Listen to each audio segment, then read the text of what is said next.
Goeiedag en baie welkom weer by ons oordenking. Dankie dat jy ingeskakel het op hierdie Woensdag en dat jy saam met ons op hierdie reis is.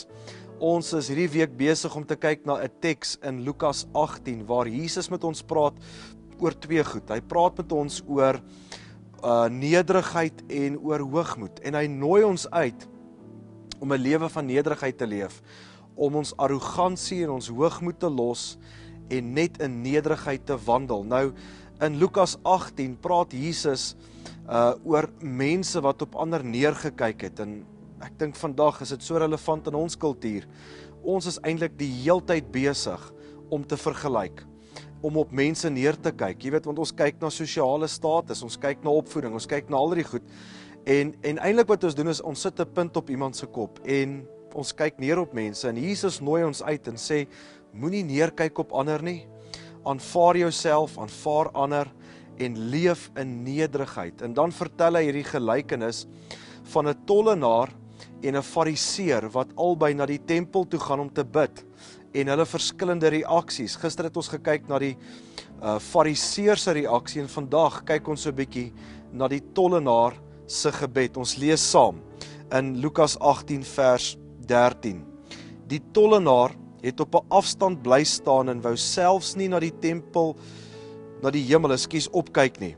Hy het vol skuldbesef op sy bors geslaan en gesê, O God, wees my sondaar genadig. Nou, ons het gister na die fariseer se reaksie gekyk. Die fariseer se reaksie was iets van, Here, dankie dat ek beter is as hierdie tollenaar. En eintlik het hy sy lewe gebou op vergelykings. En nou kom die tollenaar, en ons sien 'n hele ander reaksie. Hy bou sy lewe nie op vergelykings nie, maar op genade. Hy sê, Here, ek is 'n sondaar, vergewe my, gee my genade, en ek dink, hier is die sleutel. Kom ons bou ons lewens nie op vergelykings nie, maar eerder op genade. Eintlik wat die tollenaar vir ons sê is, hy sê, Here, ek het niks waarop ek kan roem nie, ek het niks waarop ek kan trots wees nie, en weet jy, vandag ook, as ons baie eerlik moet wees met onsself, ons het niks waarop ons kan trots wees nie. Ons almal het 'n verlede, ons het al almal sonde gedoen, ons het al almal foute gemaak, en dis presies wat hierdie tollenaar sê, ek het niks waarop ek kan trots wees nie. My werke gaan my nie in die hemel kry nie, ek het foute gemaak, en ek dink dit is die beter besluit om te neem, om te sê, Here, gee my eerder net u genade, want ek het foute gemaak, ek het sonde gedoen, ek het 'n sondige natuur. Ek wil nie op my werke of op my prestasies roem nie, maar ek wil eerder net roem op genade. Kom ons bid saam. Hemelse Vader, baie dankie dat u ons uitnooi na 'n plek van nederigheid. En soveel keer wil ons vergelyk, wil ons neerkyk op ander mense en bou ons lewens op vergelykings. En vandag wil ons kom en sê, Here, help ons. Ons wil eerder ons lewens bou op genade. Want ons het nie iets waarop ons kan trots wees of op kan roem nie.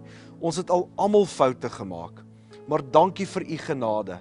U genade wat ons red, u genade wat ons hemel toe vat. Here, dis al waarop ons kan roem, en vir u kan dankie sê. Dankie vir u genade is my gebed in Jesus naam. Amen. Baie dankie.